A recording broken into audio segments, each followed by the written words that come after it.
Happy New Year. I think we can say this, right? It's the first show of 2020 Fight Games Chronicle. It's episode 4. Myself, James Lynch, joined with my co-host, Kevin Mabanga. Froggy, what's up, man? How are you doing? My brother, Happy New Year's to you, man. Good to see you again. I know we missed each other last week, but we're right back at it today. We certainly are, and you've been busy, and we'll get into that in a second, being at the Ryan Garcia fight. But we're going to start there, actually, with the Ryan Garcia and Luke Campbell fight. It was, we talked about the fact that it was the first combat sports card of the year, and it delivered, man. What a fight that was with Garcia going out there and, coming back, little adversity in the fight. I mean, we'll get into it, but just your assessment of the fight. I think, from my perspective, I think Garcia, kind of showed that he's not just a typical Instagram boxer. What was your takeaway from that? Well, you understand, he is a boxer turned Instagram star, right? Right, so yes. when he's gone through the amateur rankings from 13, 14, so all of these guys have known each other for a while. He's been in the mix for a while in the amateur rankings and then professional. So these guys are not new friends or new people that have met each other. All of these young fighters, Teofimo, Ryan Garcia, Devin Haney, Steven Shakur, they all know each other and they all grew up together. So for them to accomplish their goals and to be at the highest level of boxing now and all about to face each other is really dope, man.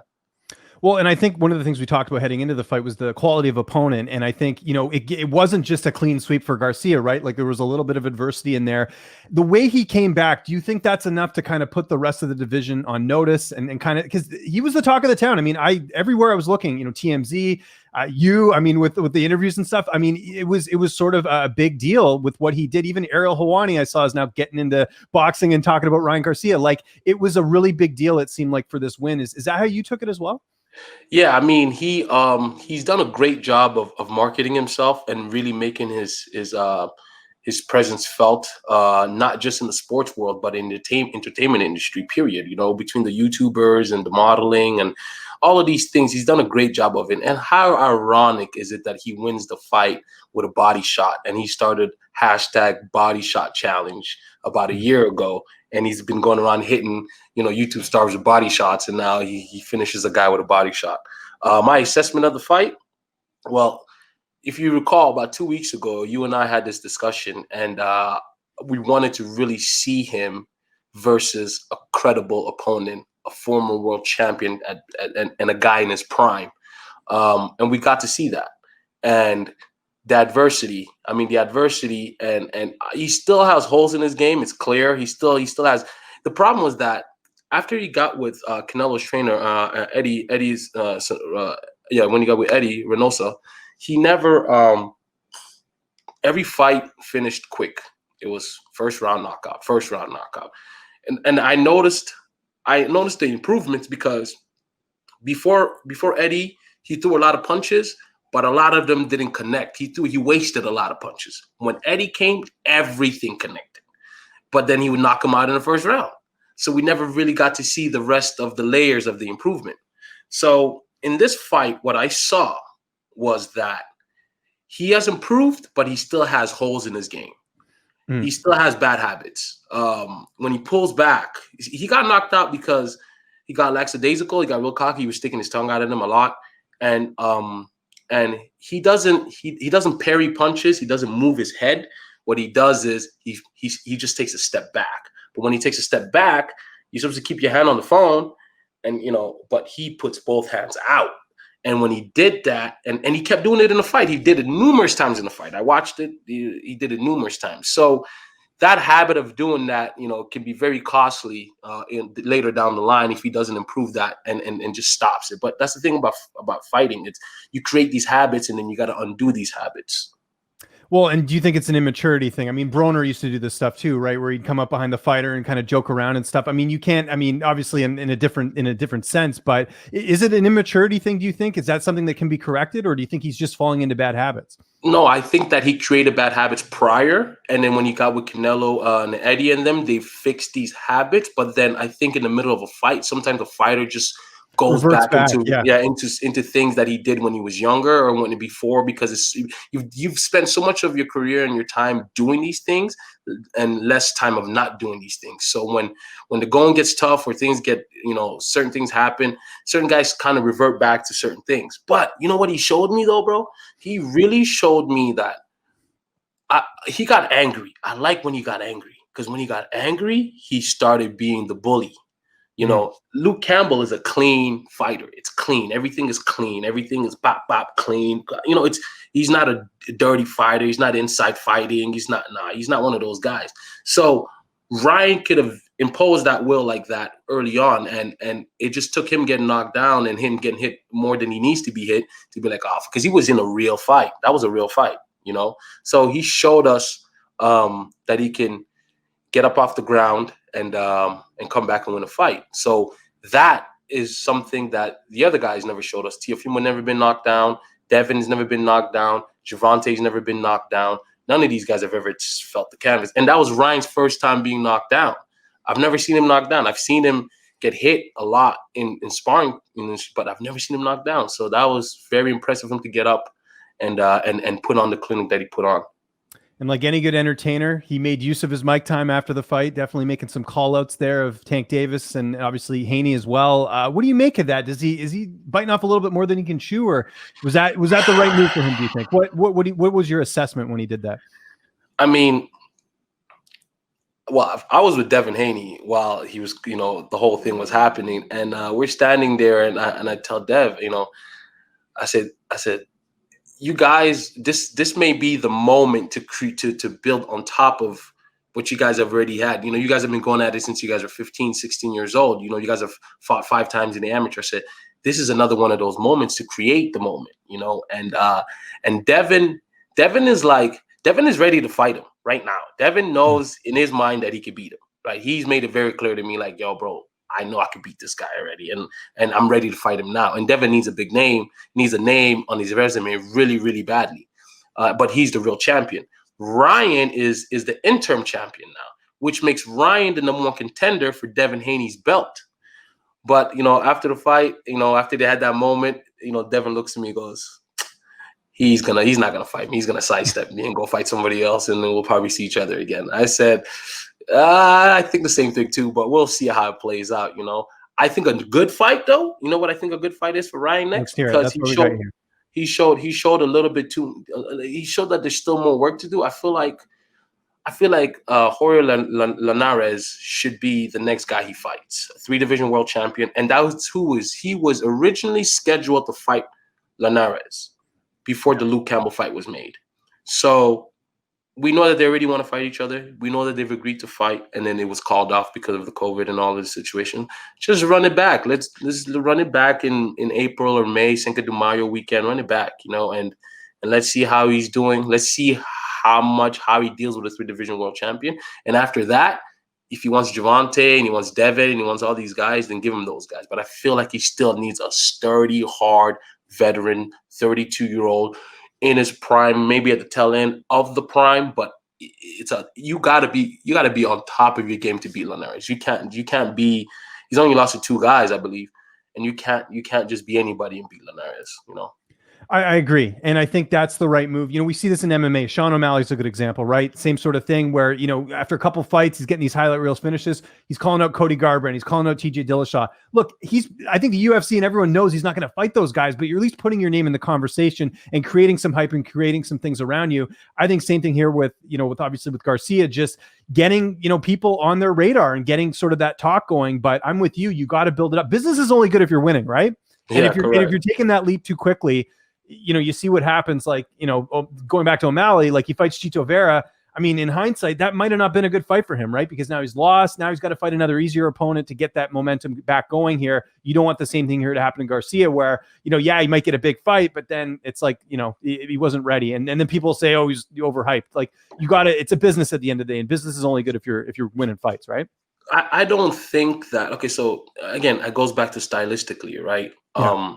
When you look at Gervonta Davis, right, he is just he's a bruiser. He's just you know, to 25 wins, 24 knockouts, some crazy absurd number like that. Everybody he's fought has touched the canvas before, and again, I compared Luke Campbell. Luke Campbell's a clean fighter. Everything's clean, hands up. You know, it's just everything's clean. To where Gervonta's getting inside and it's dirty, it's rugged, it's tough, it's, you know what I mean? And it's really like, if you ain't on your if you're not ready to get down like that, and Ryan, like, I think Gervonta would bully him a little bit more, and like would try to bully him, excuse me. And that seems to me like, if you have that type of a fight, if you have that type of fight with him, I think is how you can get him. But also, if you I watched sparrings too with Ryan and Rolly, and Rolly did that. Rolly was real dirty, real inside, real nasty. So that's the kind of fight he has to be ready for. With Devin Haney, it's going to be a pure boxing match. It's going to be speed versus speed. It's going to be who's quicker, who adjusts faster. And I feel like Devin doesn't make no mistakes. He's good everywhere. He's good on defense. He's good on offense. He could fight off the back foot. He makes you miss and he hits you. Like, he's just good everywhere. There's no holes in that guy's game, really. So it's like he can cleanly outbox you and win a fight like Floyd does. So that's what Devin is to me. So we'll see how this thing plays out. Where does this leave 135 now? Because we talked about all those names there. Like, you've got obviously Garcia, Lopez, Lomachenko, Davis, Haney. Like, things are really interesting right now. Like, where does this, after this fight, where does it leave things, if we're going by your matchmaking, so to speak? Well, Ryan is the number one contender for the WBC belt that Devin Haney has. Right. Javante is the WBA champion in 130 and at 135. Teofimo Lopez is the Lineal Ring Magazine champion. He is the WBO champion. He has a piece of the WBA, and he has the IBF. And yeah, he has the IBF. So it really comes down to what Teofimo does. It's like a domino effect, right? Like once Lopez gets his, then things will follow, right? It's kind of what you're correct. saying. So he needs to decide: is he gonna vacate? Is he going to fight a mandatory? Is he gonna move up in weight? It's really, he needs to determine, because he's holding on to about 2 belts. He has about 2-3 belts he's holding on to. So he needs to decide where he's gonna go and which route he's gonna go with it. And as far as Ryan is the mandatory for Devin Haney's WBC belt. And honestly, I want the fight to happen. I want it to happen now, but I don't see them trying to cash in on that right now. At least the promoters I'm talking about. The fighters want to fight, but I don't see the promoters saying, all right, it's time to cash in on this right now. I mean, look how long it took for Pacquiao and Mayweather to fight. You know what I mean? Like, they're smart. They got to get what they can out of the fighter. And also, like I said, you got to win. If you lose now, like I said, it really sort of derails the train a little bit. And then you got to reassess, and there's all other business that goes into that as well. And that kind of gets me to my next question. We've got a lot of draws right now in boxing. I mean, I think boxing's booming right now. I mean, in terms of, where you look over the last, 5-10 years. Remember when Floyd left, everyone's like, oh, what's going to happen? And you've got all these big names now. So looking at, we talked about Garcia and the implications of how big this win was. You've got Tyson Fury, you've got Anthony Joshua, you've got Canelo Alvarez, you've got Garcia in that conversation, you've got Pacquiao.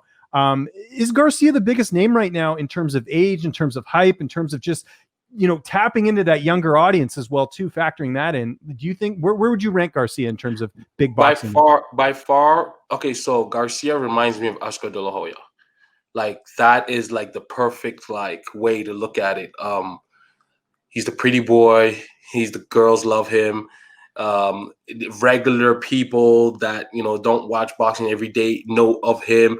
All the young people know of him. And basically what he's done is he has utilized the YouTubers, he's utilized all of the influencers, and he's made them a part of this boxing world, right? Which in turn, he got all of their fans. So now he's an internet sensation. So everything now is digested via Twitter, Instagram, and all social medias, and that's where Ryan is killing these guys, all the rest of the fighters at. His social media presence is what makes him bigger than everybody else. But is he better? That is to be determined, Right. But regular people, we talked about this before too. Regular people are easily fooled and gullible when it comes to fighting. They're novice. They don't really know. They just know what they see, and then like, oh, he's really good. But people that really watch this and really are part of this game, they could see who's the best, who's good, who's not good, who's going to be great. So it's all there. It's all there for the taking. And his perception is everything, right? I mean, for us, like obviously we know who the biggest draws are, who the best fighters are, but to the average casual fan, I mean, Garcia probably in a lot of people's eyes is the best, is the biggest draw, is the best guy because that's all they're seeing. Because like you said, the YouTubers aren't necessarily watching Tyson Fury. Do you know what I mean? Like it's a different audience that he's tapping into, and I think it's something that I'm sure a lot of fighters are pissed, but at the same time, you got to give the guy his due. He's really tapping into an audience that we were sitting there watching the fight, right? Yeah, and the row behind me, I look back. It's all YouTubers. I bet. Yeah. And there was roughly 20 million subscribers behind me, standing right behind me from YouTube. I'm not even exaggerating. They were all sitting right there watching him, all dressed in Ryan Garcia stuff. And I'm just like, wow, this guy brought all these YouTubers from LA over here to watch him. This is crazy, man. So can you imagine the marketing that goes on with just him tapping in with all these people? It's a smart move on his behalf. He's young and he understood what to do. So kudos to him. So he's going to continue to grow and get bigger. And it reminds me of Oscar. It really does remind me of Oscar. So like we have alluded to here, Kev was at the fights. I'm super jealous. I can't even leave the country right now. And here's this guy going one of the biggest boxing fights of the year. But you got some interviews here, and we're actually going to throw to them right now. We'll start first with Ryan Garcia. You had a chance to catch up with him. Really good stuff. One of the things I love about Kev's interview style is that he gets on that personal level. It's not your typical, buttoned up Bob Costas type thing. He's getting on a more personal level, so you're going to get some better answers. So we're going to play that first interview here with Ryan Garcia. Check it out. Hope you guys enjoy it. He became a man. Tell me about that. He became a man. Look at him. Congratulations, Ryan. You're a world champion. Like His dream came true. Tell me about it. Man, it's just a dream come true. I just want to show all the kids that, man, no matter where you come from, it's been told many stories in boxing that no matter where you come from, and I'm just another story in the storybooks. Everybody needs him. Okay, if Tank is watching right now, what do you tell him? Hey, man, you see I got dropped, so come drop me. All right, so that was the interview. Let's sort of recap that. What was it like getting to talk to him right after? And not everyone was there at that fight, right? Just because of COVID and all the access. What was it like getting to talk to him? He was real. He knew what took place. He knew he got caught.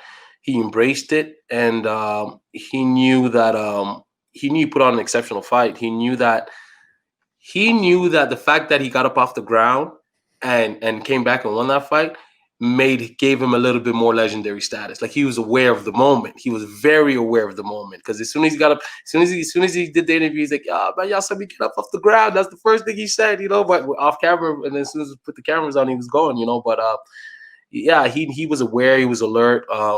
He's really good at his interviews. He knows how to work the crowd. So it's always good talking to him, And also, as you guys have seen here on Fanatics View, I mean, we just don't do the bare minimum. We're not going to these events to get the catering or whatever. I mean, we're there to work, right? And Kev was working his ass off, right? So we got another interview for you guys here. This time with Oscar De La Hoya, one of the legends, one of the best of all time. We're going to throw to that right now, and you guys can see what Oscar had to say about the fight. A plus. I mean, he did what he had to do. He took his time. He went after him when he had him hurt in that prior round.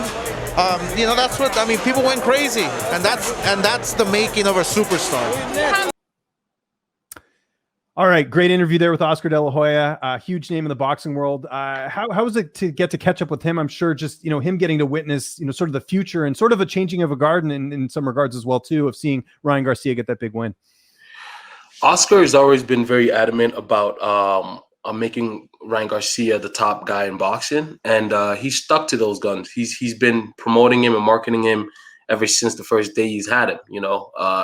They're very similar when you think about the way they came up with all of the fanfare that they've accumulated for themselves. Oscar would be the equivalent of Ryan if social media was available then. They'd be the exact same. It's the exact same thing. It's a mirror. It's like looking in a mirror, But we talked then, but then we end up going to dinner later at night, me and Oscar and a few friends, and we're just sitting there and talking. And he just can't stop talking about Ryan, man. He guys like Ryan this, right? I said this guy, right? Yeah. He knows that that's his, golden goose. And he made a real remark then, a real, he said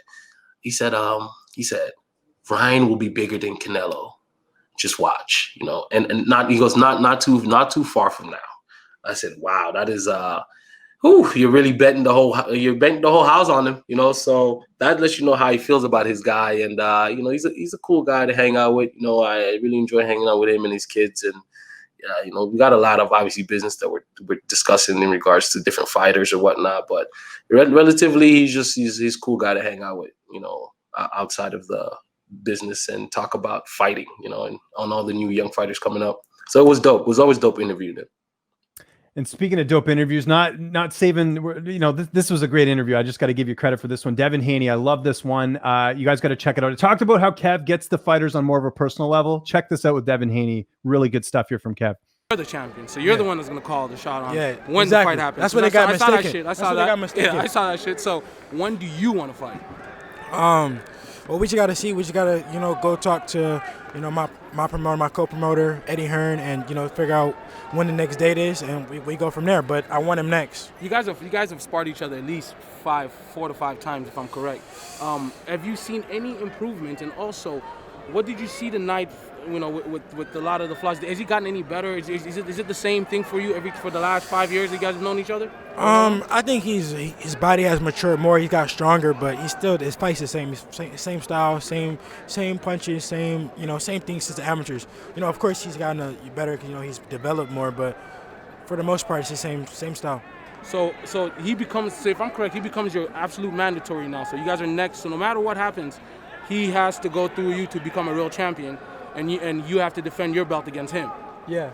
Okay. But, this is going to be the first time in history that you see a guy fight for eliminator, to fight for the world title, and not go fight for the world title. Watch. You're calling it already. Watch. I love it. That's how we leave it. And yeah, like I said, big fan of that interview and the interview style, man. You kind of just got him when he's taking it all in and everything. You talked about it there, sort of his reaction to, thinking it's probably not going to be next that he's going to fight Ryan Garcia. But what was it like too, just getting to see him throughout the night and, just kind of taking the fight with him? The thing about Dev that I really like about him is that he's a hard worker. We've been interviewing Dev probably almost 3 years now. I would say about 3 years we've been interviewing him, but I've known him for maybe 4. And it's so crazy to see a guy tell you, his father and him, everything they've done, they've told me they were going to do it, and they did it, and they continue to do it. So when everybody was, picking this, picking that, Fanatic Views, we said, yo, this guy, let's stick to this guy and let's see how this thing develops. And we gave him the floor to express themselves however they needed. You could go watch our previous interviews. We have probably 4 or 5 with the Haneys. But yeah, man, I last time I interviewed him was Super Bowl. We were at the Super Bowl and he came in there, and a lot of people didn't really know who he was, but as soon as we got him, we sat him down, went back and forth, and that's when we were talking about the match. Very smart. So one thing about Devin is Devin Haney is his own promoter, and he signed a deal with Eddie Hearn and Matchroom, and now they are partners. Haney Promotion and Matchroom are partners in a joint venture, and that's how Devin's career. So he's his own boss essentially, right? To where everybody else is signed to somebody, and they did that off of sheer will. The plan worked perfectly. He went to Mexico, fought like 8-9 fights early on, and then accumulated more and more and more, and then finally came up here and continued to do that. And now, 25, 22, 23 fights later, he's a world champion, and everything he said, and he's a millionaire. Like he's the first one to make the millions out of that group of young fighters. Shakur, him, Teofimo, Ryan. He's the first one to get to the millions, and he did it off of sheer strategy and sheer hard work. So I always enjoy hanging out with him, Yeah, and that's just a lesson as well to anyone watching out there. If you're in the media game, talk to these younger fighters. You never know who they could end up becoming. I have countless examples of fighters that are headlining UFC cards now that were scraping away on the regional scene. And it's always important. Never turn down an interview, especially if you're coming up. It's always important to get, and then you build those relationships, right? Well, I go to these amateur fights. Yeah, I don't see anybody over there. I sit in these amateur fights. I see these guys way before all of these guys do. And then that's how my relationship is usually built with these guys. I catch them really, really early. When we're doing pressers and you're doing media, and this is for all the other media guys too, please interview the young guys, because you need to build that. Don't just try to show up when these guys become big. No, just like really, because it helps the sport. It helps everybody, And yeah.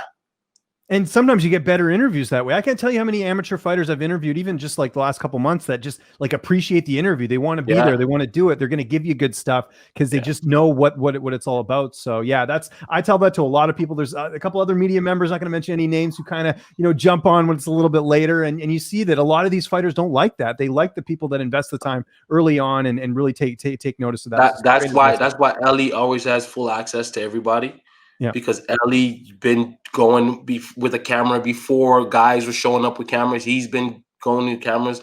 Fight Hype, they get the access they do because of Floyd, but because of of everything that they do. So I always encourage the media to cover as many young fighters as possible because they need it, but you also need to build that rapport. And then you look fast forward, Devin's the world champion. I could call Devin at any time. I could do whatever me and Devin wanted, we could do because there's a rapport that's been built there. So a little hint for you journalist guys that's out there to figure out how to build these relationships. Exactly. And that's what gets good stories as well. And that's what we're going to kind of talk about here. I know you got to meet Canelo. What was that like? And getting to just, chum it with him a little bit. One of the best in the world.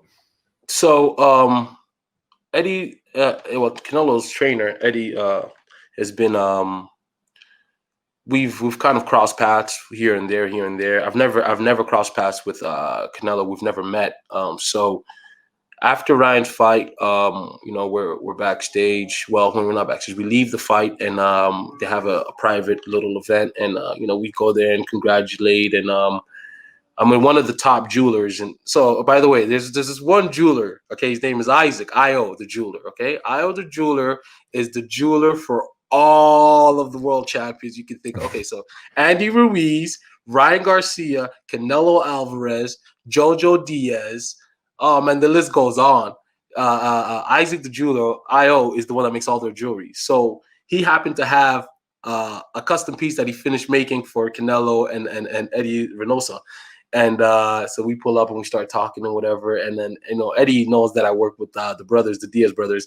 And he's just like, yo, man, he's like, yo, man, I really like those guys. And Canelo speaks English. He speaks really good English. Okay.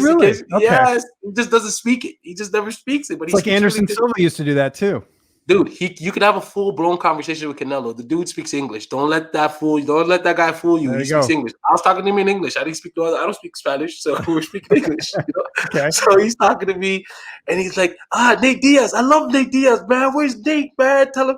He was all excited because he can let loose a little bit after the fight. He's relaxing, and I put Nate on the phone with Eddie, and I put Nate on the phone with. I tried to call Nick first. I called Nick. I'm not calling Nick. Nick's not picking up his phone. I'm like, shit.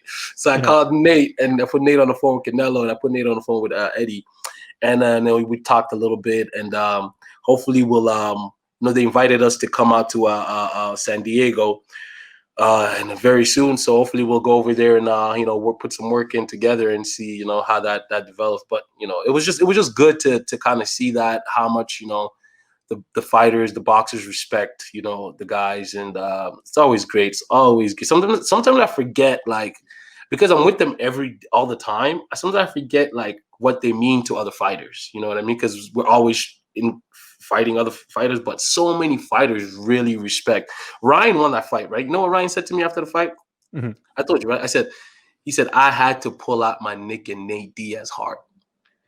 That's what he said to me after the fight. Wow. I said, and I grabbed my phone. I said, shit, don't tell me that. Tell him that. So I put him on the phone with Nate, and they talk and FaceTime. He's like, yo, man, thank you for supporting us. Thank you. And he's like, yo, man. And then he's like, then he tells Nate, he says, Nate, man, I got down on the ground, man. And I got up and I said, man, he goes, I got to pull out my Nick and Nate Diaz heart right now. And then that's when he got up and he finished the rest of the fight because he had that heart, man. He pulled out that heart for real. It was a really good moment. It was a really powerful moment. Everybody in the building was seeing what was going on, and it was everybody kind of stopped. It was pretty dope. What did Nate say to you after, like, just getting, because I don't know if they've ever met before or whatever, but like for him for Canelo to go out of his way and be like, I want to talk to him, like that must have been so cool for you to just witness that. Yeah, man. I mean, Nate's a cool guy, bro. Nate's a very simple guy, and he's like, yeah, put him on the phone. He goes, yeah, put him on the phone. So I put him on the phone. Like, here's the phone. And Nate, and literally it was Canelo, his brother, that looks just like him. Eddie. Well, I know the photo came out, right? Everyone's been talking about that, right? Yeah, yeah, and it's a whole group of them. It's about 10 of them, all like sitting, and they're like, "Oh, Nate Diaz, Nate Diaz!" They were like going crazy because they all speak Spanish and shit, you know. So they're like, "Ah, Nate Diaz, Nate Diaz," and then he's on the phone, with Nate. He's on the phone like this with Nate, and the rest of them are behind him. They're like, "Ah, Nate Diaz, my friend, Nate Diaz." I'm like, wow. Sometimes I forget that Nate Diaz is Mexican, Yeah. and I forget that like Mexicans really ride for that shit. You know It's what like I'm a saying? family, yeah. Yeah. Family, They just went crazy, man. And they're like, "Oh man," so they can't wait, you know. So hopefully soon enough here we'll be able to go to San Diego and have a nice little camp out there and put some work in. Can you imagine that? That's like two powerhouses in their respective sports coming together. That's like LeBron James going to hang out with, I don't know, Patrick Mahomes or something. You know what I mean? Like something two big like high level athletes coming together. That's and at least in this case, it's the same, similar sports, right? Like obviously boxing and MMA are very similar. So that's awesome. Good. Look at this. You're like a peacemaker here. You're putting everyone together, right? So I mean, the fact that the offer is even put out there for us is from both sides, and they offered Nate to come down and come to San Diego, get some work in with him, and so I think we're gonna do it. I think we're gonna follow up on that. There's a lot of respect there, you can tell, right? A lot of respect. Yeah. So we talked about interviewing Ryan Garcia. You got to hang out with him a little bit as well too. How was that getting to hang out with like we said, one of the biggest names in boxing? Well, I've been to one of his fights before. Oscar invited us to his fight. Me and Nick Diaz. It wasn't me. It was me and Nick went to a fight, and we saw Ryan and whatnot. It was cool, but this was the first time I really got to kind of hang out with him, feel him out a little bit. How he acts and behaves when the cameras are not on. His cameras are always usually on when I see him. So when the cameras was off, he was more exhausted more than anything else because of the fight. And he was real tired, and but he was just grateful. He was very grateful and very, very appreciative of just everybody's support and just hanging out and it's him too. It's a family affair with him. His brother fought that night. His sister is there. It's a real family affair over there. So we got to chop it up, and I know a lot of people in this camp. So it was cool, man. He's a cool young man. One sort of story I want to tie in, because we're going to talk some MMA here, that kind of like relates to this a little bit of like how you don't really think of like, fighters as being like fans as well. So last year I'm at UFC 236, the Henry Cejudo and Marlon Moraes fight, the title fight that took place. And Stephen Thompson's there as a guest fighter. And I see Pearl Gonzalez there, used to fight in the UFC, very, beautiful woman, obviously very talented fighter in Invicta. So I'm talking to Pearl, and we're sort of just chatting because I've interviewed her a handful of times, and she's like, "Oh, Stephen Thompson's over there. I really want to go talk to him, but I'm too nervous." And I'm like, "I bet he's thrilled to meet you, Pearl." No, like, are you crazy? Yeah. So anyways, so I'm like, just go over. Thompson's like literally the nicest guy you'll ever meet in the sport. Nice guy, great guy. I'm also a peacemaker here. So they went over it. They talked. They hung out. I think they took a picture together too. But it's just funny because it's like, here I am thinking like, you guys are in the same sport. She was in the UFC. Like, you guys are equals in some way. And here she is thinking that way. So here's the funny thing. Like, Thompson didn't know that she was really nervous to talk to him. So I told him that in the next interview. I said, "Did you know Pearl was like actually like nervous and wasn't even sure to come up?" And he started laughing. He's like, "Really?" He's like, "I would have gladly he did end up talking to her, but he's just like laughing about how she thought that he was such a big deal or whatever." So it just goes to show you, like, we're all fans at the end of the day, right? Well, fighters, the thing about fighters is there's this ego, right? There's this big ego that sits in the room. So I've been in there with multiple. The ego is so thick, dude. You can't even cut it with a knife, man. It's crazy how fucking crazy it gets when you have them in the room. And a lot of guys think, this guy's a good fighter, that guy's a good fighter, but they will never walk up to that guy and tell him that. But mind you, some guys do. So it takes a mediator like yourself or myself to be like, "Yo, this guy fucks with and then they'll be like, "Hey, what's up, man? What's up?" But they know that they're all in this room, especially when we go to fights, and a lot of guys that are in the same weight as you. Usually, when you're in the same weight, they don't want to. I stay away from trying to make guys that are in the same weight try to talk to each other, because that could get a real ugly. But when they're not in the same weight or close to the same weight, it's an easy little thing to do, So. Yeah, so it's pretty dope. And even the retired guys, their ego's so high. Like, even guys that are not fighting anymore, like, you can't even get them to do anything, So yeah. Well, kind of one more interesting little tidbit, and then we'll definitely get onto some MMA news for sure. But you just reminded me. I talked to Neil Magny this week. So Magny now is stepping up to fight Michael Chiesa in the main event on the January 20th card for the UFC. So Chimaev and Edwards is off. Chimaev is still recovering from COVID, so they're going to reschedule that fight. So Magny stepped up, and I talked to him, and I was asking him about his camp, and Kamaru's down there, Kamaru Usman. Because obviously he can't train at Sanford because he's fighting Gilbert Burns, and obviously they're teammates and they don't want to be in the same room. But I asked Neil, because they're in the same weight class, I said, how was that, right? Like, you might, if Neil keeps winning some fights, maybe he's going to fight for the title someday. And he's like, yeah, it was a little awkward, but we got it out of the way right away. And he said Kamaru was cool about it, and they just started training a bit. But obviously there's that underlying, like, kind of thing where they could fight someday. But he said, Kamaru, obviously, everyone knows Kamaru, he's a super nice guy, that he kind of was just like, look, let's just go and drill and let's go, or whatever. They haven't been training a ton, but I thought that was cool that Neil was like, yeah, it's just, we kind of had an understanding, but we also in the back of our head know that maybe one day, you never know, right? So it just goes to show you. Yeah, I mean, I was, that's the thing about the weight divisions, man. It makes it really, really awkward, and Gilbert, Kamaru can't go over there and train with Gilbert because we're used, and I don't know if you've noticed, but everything has changed about that camp. And I'm not talking about Kamaru's camp specifically, like his training camp. I'm talking about the camp that he was at in Florida with Sanford. Yeah, it used to be Hard Knocks. Before that, it was Black Zillions. Yeah. Yeah. But everything, it doesn't feel the same. Something's off. Like it seems like it's dipping down a little bit. To where like they had Michael Johnson there. Who else was there? Anthony Rumble was there. Rashard Evans was there. Michael Chandler's there. There was a lot of guys in that camp, but now it doesn't feel like there's a lot of guys there anymore. I don't know, something's going on over there, but Kamaru's in Colorado, if I believe, if I'm correct. Elevation with those guys, Trevor Whitman, and because Trevor Whitman's camp kind of like combined with Elevation Fight Team, so it's like a big group of them now. But they all get along great from what I hear. And actually, I think Michael Johnson's actually not at Hard Knocks or at Sanford anymore either, because I saw him training in Arizona with Jakar Close. So you see what I mean? Yeah, that's what you're right, though. That's when you said that. I remembered that because I know Johnson was training with Jakar. So we'll see. Yeah, it's real weird. Something's going on over there. Somebody needs to look keep up tabs on it. We'll keep an eye on what's going on in Florida. So the first UFC card is going to be taking place next Saturday, January 16th. It's going to be Max Holloway, Calvin Kattar. Great fight to kick off, the new year for the UFC. But some big news that I don't think is getting a lot of play right now, and that is this card's going to be on ABC.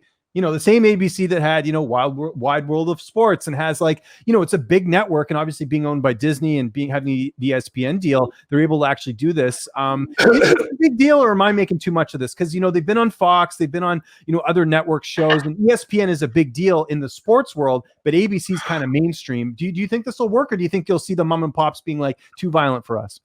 Well, the NBA Finals is on ABC. That's right. The Stanley Cup is on ABC. The tennis, the Wimbledon. No, Wimbledon's on the U.S. Open is one of the big ones. Yeah, you're right. One of the big ones is on ABC. The golf, the majors is on ABC. This is the big leagues. This is, and then the Worldwide of Sports was on ABC. Boxing used to be on ABC. You know what I mean? So to see it go back, yeah, it's a huge deal. The reason why I feel like a lot of people are not making a big deal out of it is because it's not a sports channel. Yeah. So it's not Fox, it's not ESPN, it's not, it's not one of these situations. So people don't understand how big of a deal it is, because ABC is one of those channels where you don't even have to have cable to have it. It's a channel that you just have, I believe. It's you have 1, 2, 3, 4, 5, and ABC is one of those 5 channels, so everybody can watch ABC, so for the fact that it's there and you don't have to download an app and you don't have to do any of that, it's very easy for people to get to watch it all over the country, all over the world. So we'll see how it plays out. We'll see if bringing it into a commercial state like that and bringing it into just a regular household, we'll see how it affects the business aspect of it. But I'm looking forward to it. I'm looking forward to see how ABC does their production. I'm very curious to see what kind of production it is, if they how to deal with it, so it's going to be very interesting to see, because we remember Fox did a pretty good job, wouldn't you say? Fox did really good. I'd say so. My only gripe with them, and it's a very small one, is they use the same NFL song for the UFC, which I was like, can't you get a different theme song? Because the da-da-da-da, that I equate with NFL. I don't equate it with the UFC, right? So maybe I think they did pretty good. I think ESPN did better. because of it's just in your face. It's like in your face. It's almost like it's a. Well, they have the reporters in the octagon. They do the zoom in shots. Yeah, it's definitely evolved. I'd say there's more care put into what's done. This is my take on it. I think right now it's not a big deal because I think we're just waiting for the card to come up. And I think for most hardcore fans, it doesn't really matter where it is as long as you can watch it. I think we're going to feel the effects of this after the fact, when we see the numbers, when we see the demographics, when we see the people that might have not tuned in to a UFC card, but maybe did because they were flipping through the channels. I think that's when we'll see it. And I will also say, people will say, oh, they were on Fox. They've already been on network television. Well, Fox is kind of still, even to this day, kind of like a bit of an edgier network television as opposed to ABC, which is kind of more wholesome, So I'm curious to see if that translates well, but I think it's good for everyone at the end of the day, because again, you're getting a different audience and more of an audience, I'd say, on a big network channel like ABC. So that's what I think. Good fight too with Cater and what's the date on that? The January 16th. Yeah. So it's a week. It's a week this Saturday. So we're looking forward to that. Just making sure. So I guess we're tuning in on ABC. We're not going to. We're going to be tuning in. We'll have to talk about it next week. It's a big fight. The other thing that happened over the holidays, well, they just announced it recently, and we talked about this before, but now it's official. Israel Adesanya is now moving up. It's official. He's going to be taking on light heavyweight champion Jan Blachowicz. I've expressed my thoughts on this before. I like the fight. I just don't think it's needed right now. And I think, and then, we have an update now. John Jones is very adamant now, saying he's not going back down to 205.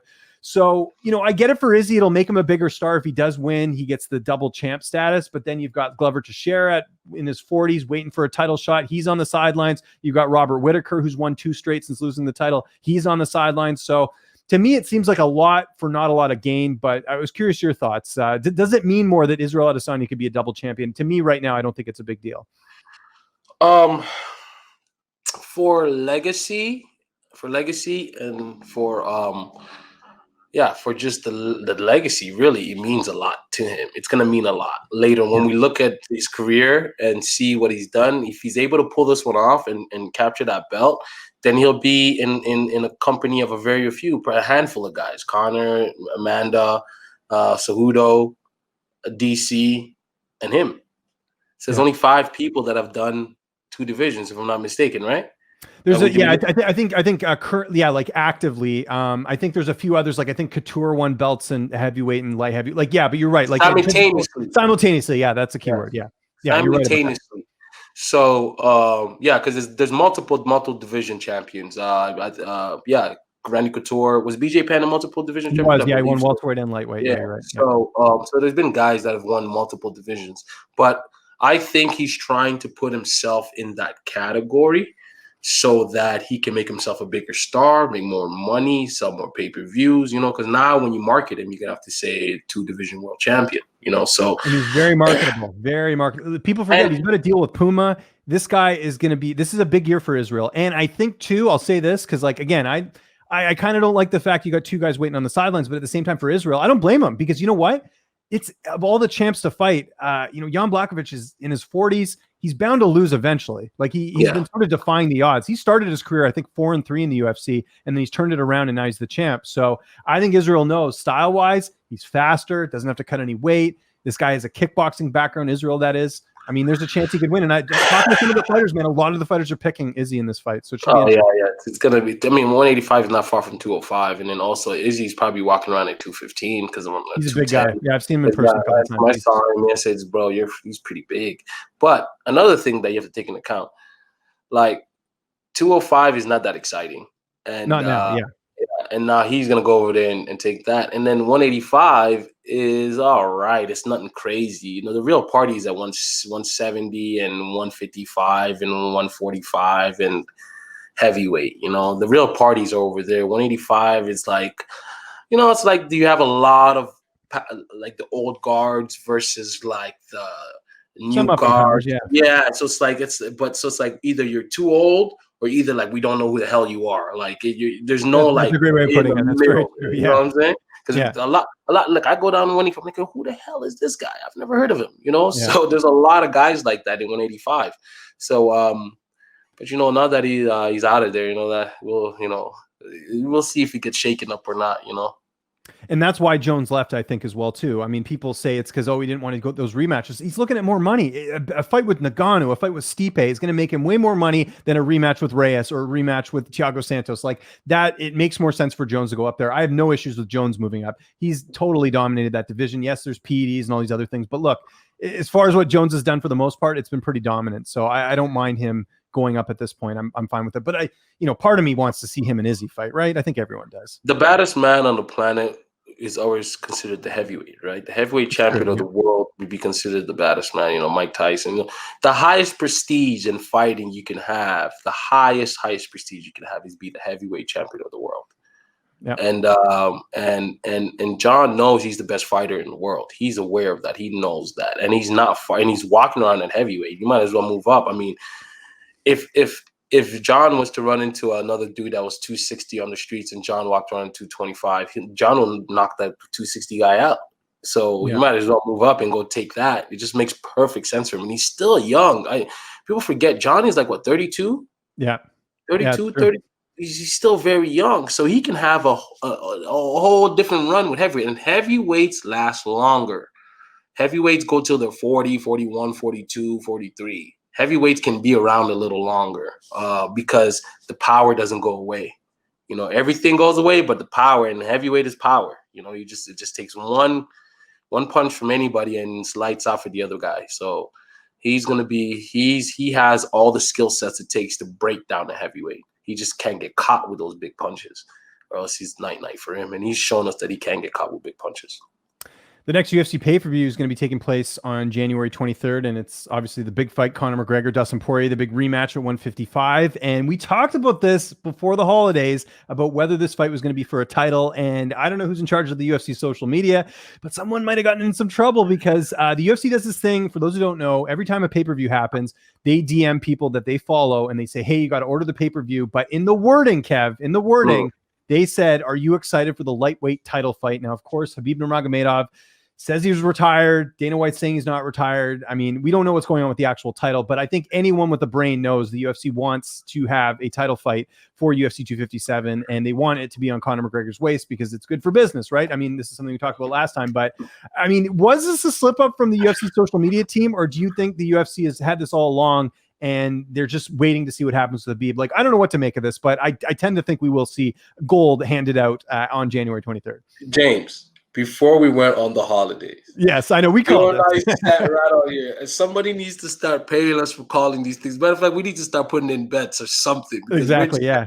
Is there a prop bet on title? Yeah. Because the writing's on the wall. The writing's on the wall, man. The leprechaun is the guy they want. He is the guy they need that belt around his waist so desperately. Desperately they need it. But also they know that it's a yin and a yang when it comes to that, because the bigger, the more power Conor has, the more he tries to control the situation. But they need it because it makes more sense for the business, for the company, for him to have that belt around his waist. So I mean, it's inevitable that they were going to put that belt around. They were going to put that belt on the line for this fight, and it's really up to Dustin. If Dustin wants to, because Dustin always looked at himself like he belonged in these conversations with these other stars. And he's always pushed himself into these conversations without anybody ever calling him out. He would just put himself in it through Twitter or through Instagram or through whatever. And he tried and tried and tried. And he almost got Nate. He got who did he get? So he got Justin Gaethje. Was it Justin Gaethje? Yeah, you got Gaethje. Yeah, he got Gaethje. So now he's got Conor. So now you got a huge name, a star that you can possibly, and you fought him already before, and he knocked you out. Now you get your redemption, you get a title shot, and you get to be a star. You get all three now, buddy. So it's really up to you to prove to us, the world, that you belong and that this is somewhere where you belong. Because you've been trying to push yourself into these big conversations though for the last 3 years. And it's like, bro, like Dustin, like he's like, bro, just like go over there, bro. But now you got your chance. So you're gonna get all three that you want. You're gonna get, your name's gonna be very big if you beat this guy. You're gonna be the world champion if you beat this guy, and then you're gonna make a lot of money if you beat this guy. So it's up to you to do this. And now Conor, to me, looks like he's fully confident, and he knows he's going to spark this guy out. He looks to me like he does not have a worry in the world about Dustin Poirier, because the mental edge of knowing that you knocked the man out, that fact that you know that already, and you know how you did it, and then you've been watching him for the last year, whatever, 7 months, and you're like, I'll knock him out again. Like, you just think that in your head. So it's up to Dustin. It's really up to Dustin to crash the party. If Dustin crashes his party, then he could get as many rewards as he would like, you know? A lot of things, a lot of things are going to be kicking off here pretty soon. Like I said, next Saturday, it's the Holloway and Cater card. Then we got McGregor. Then we've got, just a lot of fights coming up. So it's kind of, and look at what we just talked about today. And that's just, just shows you how busy the combat sports world is. So we're strapping ourselves. Are we keeping our predictions for fight week? You want to keep our predictions for fight week? Sure. Yeah. We'll keep it for then. Yeah. Cause we'll do it every week sort of leading up. I think that makes sense. Keeps it fresh. Maybe there's some stuff happens. Maybe a guy has a bad weight cut or something. I don't know. We can factor all that stuff in. Or somebody gets COVID and doesn't make it to the fight. Exactly. We could be talking predictions and then something happens. In this day and age, you never know. So anyways, episode 4 is in the books. I want to thank Kev. I want to thank Taylor for doing this behind the scenes. He's always doing a bang up job here. If you guys could hit the like button on this video, if you could hit that subscribe button, check out all the work Kev did on the Ryan Garcia fight. Lots of good stuff there. Like you said, you guys can watch the full interviews there. Really good stuff that you're not going to get anywhere else. Like I said, you're not going to get the buttoned up typical interviews when you see our stuff. You're going to see stuff that's a little bit more relaxed, and you're going to see more personality out of the fighters. So definitely go check that out. By the way, guys, I just today interviewed Dan Hooker. Check that interview out. Dan's not doing a ton of media ahead of this fight. His big fight against Michael Chandler. That's the co-main event of UFC 257. You're going to see it here on Fanatics View. Talk to Dan all about the shenanigans that happened leading up to the fight itself, and why he didn't actually want to fight earlier, and how it was sort of a loyalty thing as to why he opted to wait to fight this year as opposed to fighting late last year, because of course his last fight was in June. So good stuff there as well. Can I ask you a question? Let's hear it, of course. If Dan Hooker beats Chandler, is Dan Hooker the number one contender for the belt? No, because he lost to Poirier. He'll need a fight or two, I think, after this. If Michael Chandler beats Daniel Hooker, is Michael Chandler the number one contender for the belt? He might be, only because I really believe the UFC is going to try and keep Charles Oliveira away from McGregor. And I think Chandler's a more winnable fight. We talked about our predictions. That might be one right there. If Chandler pulls off this fight, because I don't think Chandler's going to win. Spoiler alert. That's a hot take, guys. That's a hot take. If Chandler wins, I would not be surprised to see him because look how highly the UFC thought they were going to give him a title fight. He was the backup for Khabib and Gaethje without having a single UFC fight. That just shows you how highly the UFC thinks. So I mean, Chandler has done a great job in his career so far. He has, but 3 fights ago he got knocked out. 3 fights ago he got knocked out. Remember that? Out 3 fights. It was a Pitbull knocked him out. Who was that? Pitbull knocked him out. A featherweight. Yeah. There you go. Not discrediting Michael Chandler, great fighter. I'm just saying, if you look at the odds right now, Dan Hooker, a slight favorite with good reason, bigger guy. I mean, we'll break this down, come fight week. But there's a lot of interesting pieces that can move. And then we've got Khabib in this whole thing. If Khabib comes back, that's really going to blow things out of the water. So we'll see what happens. Did Dan tell you he wants a title shot if he wins? Did he tell you that? Dan? No, I think Dan knows because he lost his last fight. He needs 2 more, I think, to get in there. But it's interesting. This is the co-main event. If something happens, knock on wood, let's hope it doesn't. One of those guys can step in, right? So we'll see. We'll see. Well, Kev, what do you got coming up? Well, let the audience know what you got going on. Well, let me tell you guys that my young fighter, Tristan Calcaruth, won his fight. First round knockout, 7-0, 5 knockouts. A cruiserweight. I'm just really, really, really excited about this young fighter, man. And we did quick work on that Ryan Garcia card, on the DAZN card. You guys should go check it out if you're able to see the fight. Tristan Calcaruth, that's his name, out of Dallas, Texas, 6'4", 200-pound cruiserweight. So 19 years old, signed him to Golden Boy at 17. I mean, he is the real deal. And for him to be able to come in there and just pull off that win that quick, that well, with all the adversity that faced that week and those weeks coming into the fight, it was just exceptional, man. So I'm really, really excited about this young guy's career.